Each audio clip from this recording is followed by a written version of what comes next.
Hello everyone, मेरा नाम रिया है और आज हम एक poem forward march by Sri Sri की डिटेल्ड एक्सप्लेनेशन देखेंगे। ये वीडियो इस पोएम का पार्ट 2 है। सो पार्ट 1 आप डिस्क्रिप्शन बॉक्स में चेक कर सकते हैं और मैं आपको सजेस्ट करूँगी कि पहले आप पार्ट 1 देखिए फिर पार्ट 2 पर आइए। श्री श्री की और भी पोएम्स की वीडियो चैनल पे अवेलेबल है, सो आप वो भी चेक कर सकते हैं।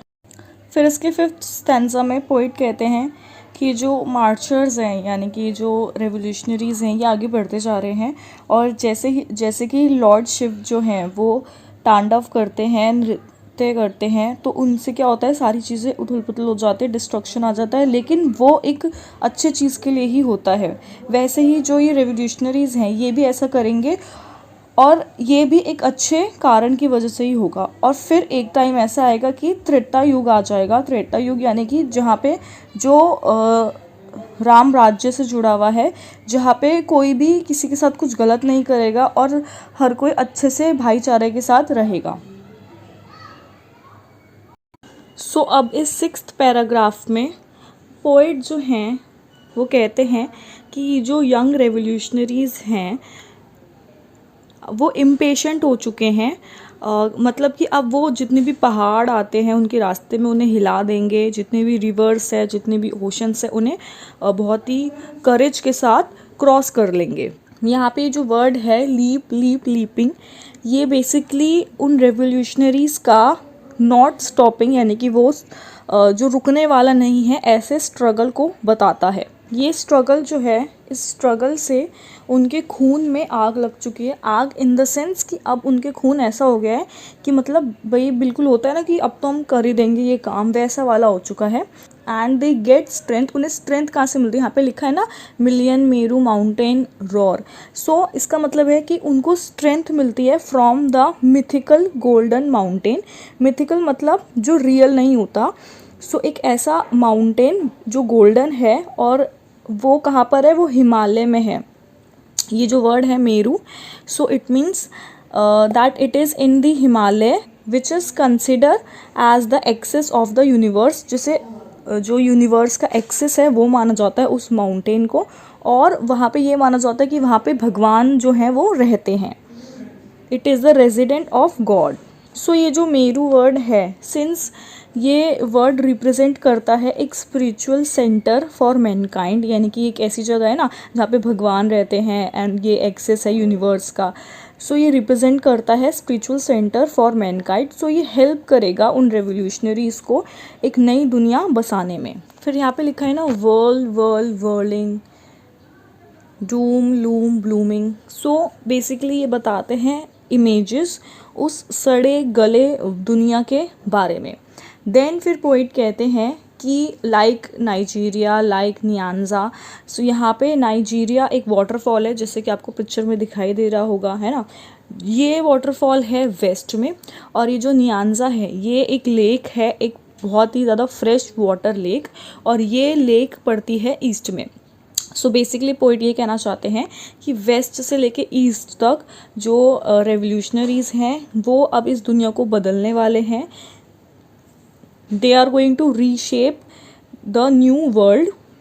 एंड देन लास्ट में पोएट जो है वो प्रोक्लेम करते हैं एक नए वर्ल्ड के बारे में, जिसका जन्म जो है वो कैसे हो रहा है? ड्रम बजाते हुए हो रहा है। और ये जो लिखा है ना, drum beating of another world. So basically ये जो ड्रम बीटिंग है ये अनाउंस करता है कि अब जो रेवोल्यूशन है उसकी विक्ट्री हो रही है। It announce the approaching victory of the revolution. So अब इस लास्ट पैराग्राफ में पोएट जो है वो ग्रीट करते हैं रेवोल्यूशनरीज़ को, जो कि एड्रेस हो रहे हैं कॉमरेड्स के थ्रू।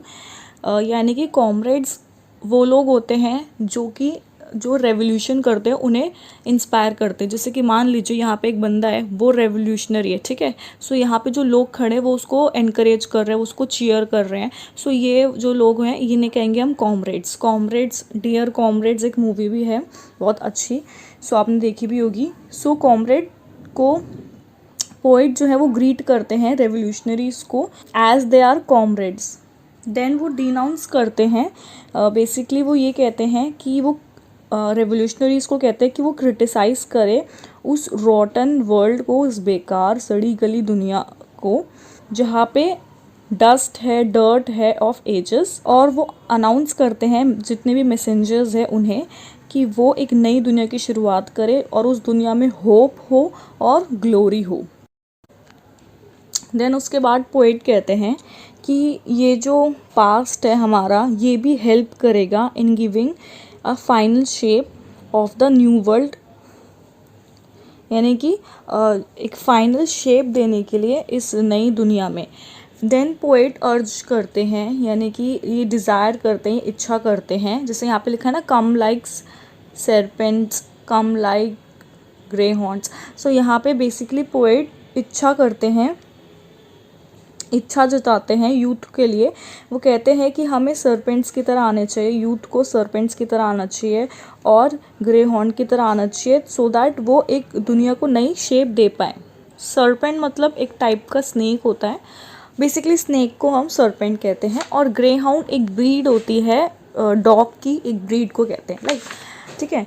सो सरपेंट जो है बेसिकली यहाँ पे, यानी कि जो स्नेक है यहाँ पे वो बता रहा है it belong to a destroyer. Destroyer कौन? जो लॉर्ड शिव है। लॉर्ड शिव के गले में आपने देखा होगा सांप होता है, राइट। और यहाँ पे जो ग्रे हाउंड है वो बिलोंग करता है मॉडर्न वर्ल्ड को। सो बेसिकली वो ये कहते हैं कि जो ओल्ड और न्यू वर्ल्ड है, ठीक है, पुराना और नया, अगर ये मिल जाए, इकट्ठा हो जाए, सो डिस्ट्रॉय कर सकते हैं ईविल को, बुराइयों को इस दुनिया से। पोइट जो है वो यूथ को कहते हैं कि उन्हें एक्ट करना चाहिए लाइक धनंजय। धनंजय बेसिकली अर्जुन का दूसरा नाम था महाभारत में।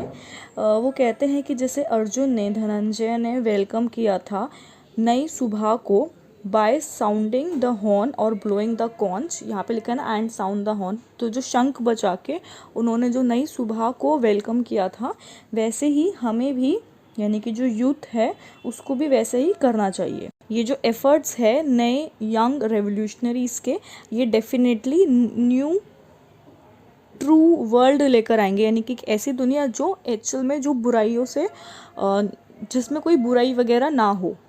देन पोइट जो है वो इमेजिन करते हैं एक नई दुनिया को जिसने एक क्राउन पहना हुआ है, और वो जो क्राउन है वो बहुत ही ज़्यादा ग्रेट है। देन उसके बाद जो लास्ट की 2 लाइन है, and the red flag of its dawn like the ritual flame of time. So यहाँ पे जो डॉन लिखा हुआ है इसका मतलब है बिगनिंग। सो बेसिकली ये जो रेड फ्लैग है ये किसको इंडिकेट करता है? ये इंडिकेट करता है कम्युनिस्ट को। और जो यहाँ पे लिखा है and the ritual flame, so basically ये एक फायर को बिलोंग करता है। कौन सी फायर? जो हम पहले भी डिस्कस कर चुके हैं, त्रेता युग वाली फायर को। सो ये पोइट कहते हैं कि अगर ये दोनों चीज़ें इकट्ठी आ जाती है, इफ़ दे केम टुगेदर, सो यानी कि जो पास्ट और प्रेजेंट है अगर हम उन्हें कनेक्ट कर देते हैं, सो इससे जो हमारा रेवोल्यूशन है, जो हमारा ये गोल है कि हम रेवोल्यूशन लाएंगे, ये हम पूरा कर सकते हैं। सो ये थी हमारी पोएम फॉरवर्ड मार्च। अगर आपको इसमें कोई डाउट हो तो आप मुझसे कमेंट सेक्शन पूछ सकते हैं, एंड मैं पूरी कोशिश करूँगी उसका रिप्लाई करने की। And thanks for watching.